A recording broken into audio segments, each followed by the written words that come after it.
В 2013 году по рекомендации главы республики Егора Борисова в Нерюнгри был создан общественный совет при городской администрации. И на сегодняшний день он является одним из самых активных и показательных. Реализация программы переселения стоит на жестком контроле совета. О том, как воплощается в жизнь решение одной из самых сложных проблем и о работе Нерюнгринской общественной организации, смотрите в следующем сюжете Надежды Акимовой. Вот уже как 2 года люди с активной жизненной позицией, которые работают во благо родного города, совместно с мэрией успешно воплощают в жизнь одну из самых важных программ – программу переселения. 11 членов совета, из них и 6 жильцов, проживающие в аварийных домах, не остаются в стороне и помогают городским властям переселять нерюнгринцев. Но самым основным достижением общественного совета является то, что в первоначальную программу было включено всего 44 аварийных дома. И только с участием общественного совета глава республики и правительство пошло навстречу, изыскало возможности дополнительного финансирования. И на сегодняшний день программа увеличена до 2017 года, и в нее вошли все 89 аварийных домов.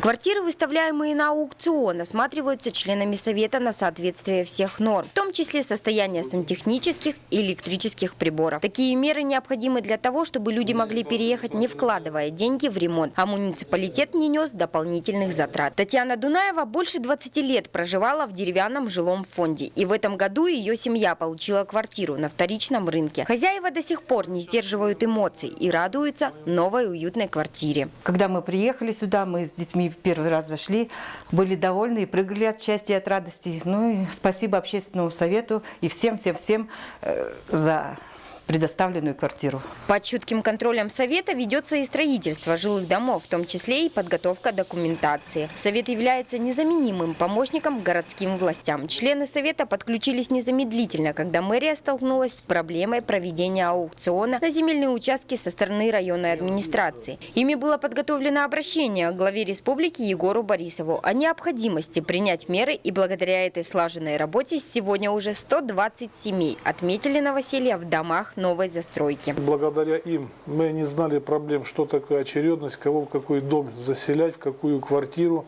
по вновь вводимым жилым домам.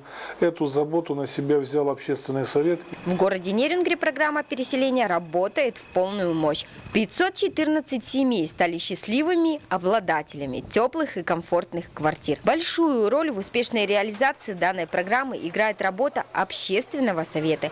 И как сегодня показал результат, работа Нерюнгринского совета выполняется на твердую 5. Надежда Акимова, Семен Амосов, НВК Саха, Нерюнгри.